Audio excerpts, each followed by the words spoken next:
All right, Michael, we're bettors here at VSiN, and we do all our shows. And one of the interesting things about Week 1 of the NFL season is we get these competitions, we get the survivor pools, Wow. and I'm curious to see who you think could be the best candidate for Survivor. Because for those who are uninitiated, Survivors, you get to pick a team each week, but you can never use them later on down the line in the season. So whoever you pick in Week 1 to win, you can't use them. So it's kind of strategic on how you want to save some teams later on down the line. But in Week 1, who do you think is the best choice here for Survivor pools?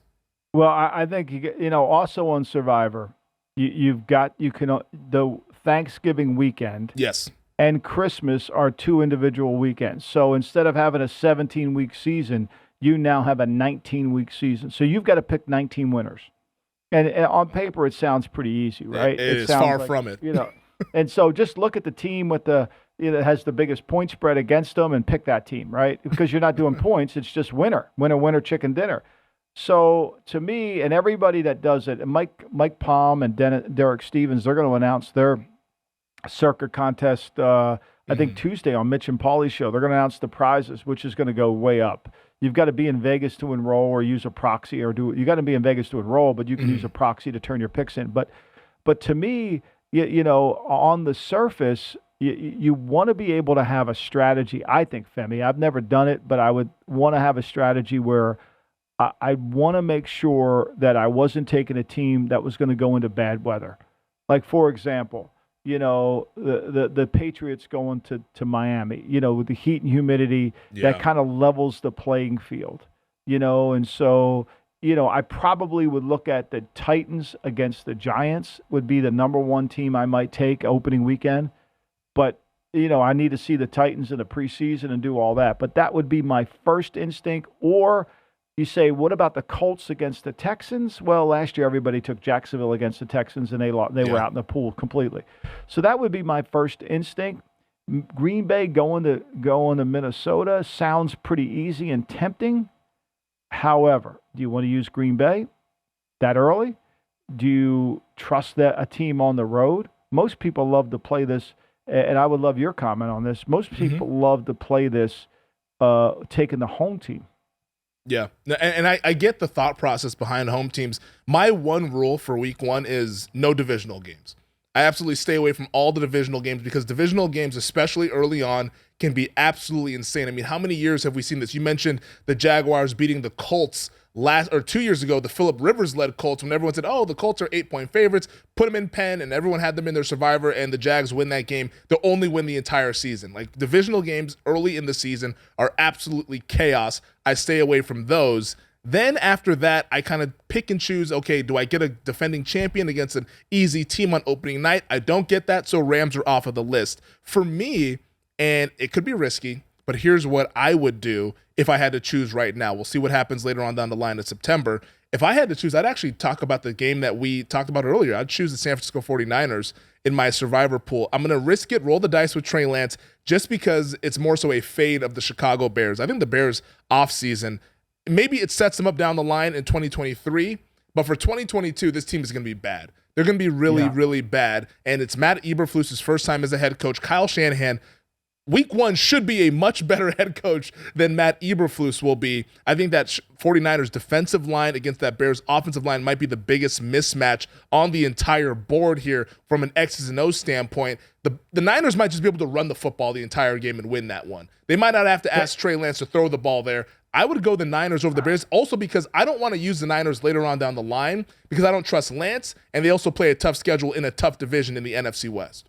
Yeah, I think that's what I think you make great points there, but I think you have to. But the unknown of Lance would worry the shit out of me. Yeah, I would be scared of. Sweating. He could be the great equalizer. He could turn the ball over 3 times, and and we'd be sitting here saying, how did that happen? And I think you have to kind of strategically also keep a couple teams on those Christmas Day and Thanksgiving Day games alive, right? I don't think you need to keep them all alive, but you need to keep a couple of them alive. You maybe keep the Bills, use them against Detroit. I know it's a hard game in Detroit, always is, but maybe keep that one alive. But, I mean, last year, Chicago, everybody was taking the Raiders on Thanksgiving Day, and Chicago, to me, was the better play. And Chicago ended up winning that game late, and the Raiders lost. because I thought the Raiders were at least a competitive team. Chicago should have beaten Detroit, even though Detroit, because Detroit was missing so many players and their defense was bad. I go back and forth. I think you can't go too far down the road, Femi. I think the strategy on Survivor has to be 2 weeks at a time and really break it down and have some rules that you don't like. You don't want to play we know this. Road teams do win, and those crazy night games always have some kind of turbulent way of turning out. Take Denver against Seattle. Mm-hmm. Okay, that looks easy. Is it?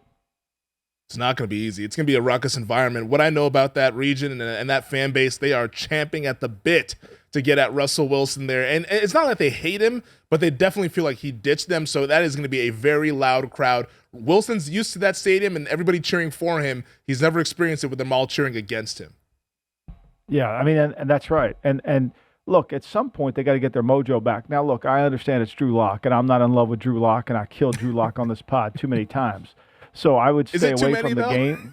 No, there's never enough. It's not enough. Like, seriously. But in fairness to what Pete Carroll said, he would have been one of the better quarterbacks in this draft. That's how shitty this draft was.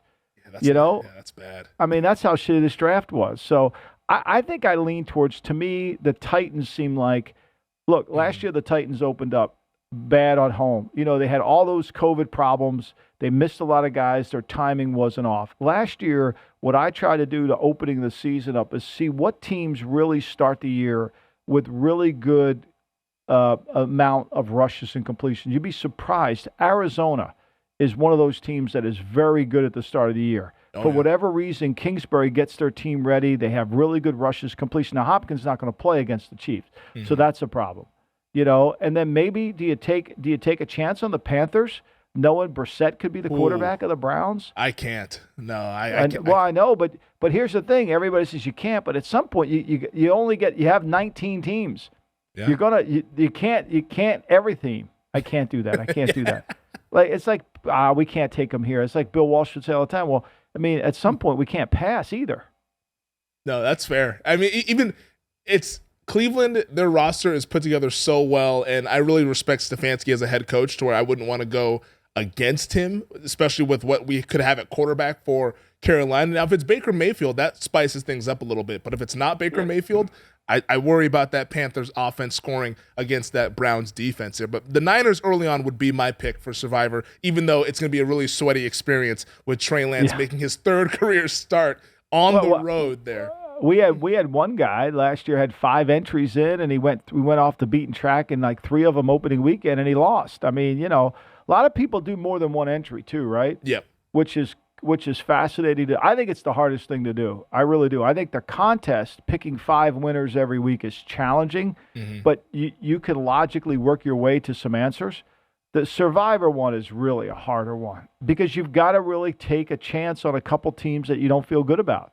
Yeah, and you can get into your own head too. When it's only one selection, it's like, okay, like last year, Baltimore goes down to Miami, and Brissett gets hurt. I mean, it's a disastrous game, and Baltimore loses. Yep. And that knocked out a zillion people in Survivor. Yeah, they're like 8.5-point favorites on a Thursday night in Miami, and they lose the game outright. Let's look at strength of schedule here, though, Michael, because I wanted to ask you about strength of schedule. Some teams with some tough starts, teams with the easy starts. Let's start with the veggies first, the tough starts here. And the teams that I outlined was Kansas City, Buffalo, Tampa, Pittsburgh. We talked off air. You said New England, also another team with a tough start. Just how do you go about navigating this? And with these contenders like the Chiefs, Bills, and Bucks, one of them might not start off very hot based on that first month there. Right. And I think what you have to do is coach your team to not think it's not how we start, it's how we finish, right? Mm-hmm. So we've got to be able to play this thing. We've got to improve. We're going to go into Arizona if you're the Chiefs. Andy will have his team ready. He's usually good opening weekend. You come back, you got to play the Chargers at home. You get that on Amazon Prime. We get Herbie and Al Michaels in the booth for the first time, and then you got to go. You get some break, and then you got the Colts at Lucas Oil. So I think it's all about, look, let's improve this team. Let's not get caught up in where we start. It's how we finish. I think that's the key. And look, when you're the Chiefs, is there any easy games? I mean, you're playing in the West. They're all hard. I mean, there's no game to catch your breath. The only game you kind of feel like it's what quarterback level are you playing? That's the key. How good is the quarterback you're playing next week? Tennessee's a hard game, but if Tannehill's not playing well, is it a hard game? We'll see.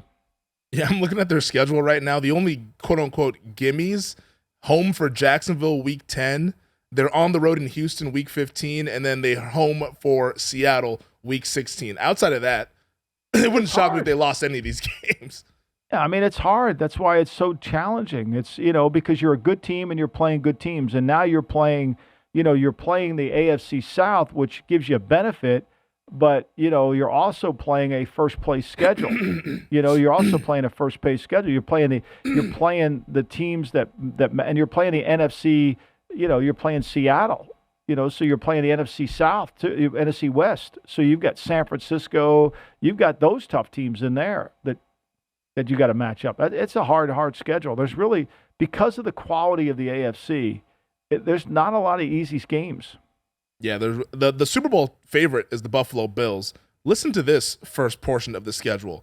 They're at the Rams opening night. That's a coin flip game. The Rams are short favorites there. Then they host the Tennessee Titans. You think they should be able to get by that one in week 2.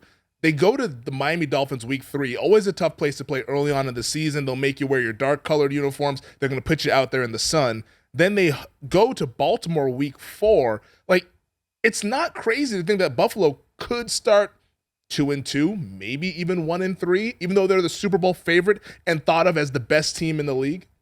Yeah, and I think we should make a comment here that regardless of what their record is after week 6 when they go in the bye, after they play the first 6 games, let's throw it out. Because they have time to regroup. Let's not form a concrete opinion about the Bills because they stubbed their toe in Miami or Baltimore beat them. I think it's really about those first 6 games are going to be lessons learned.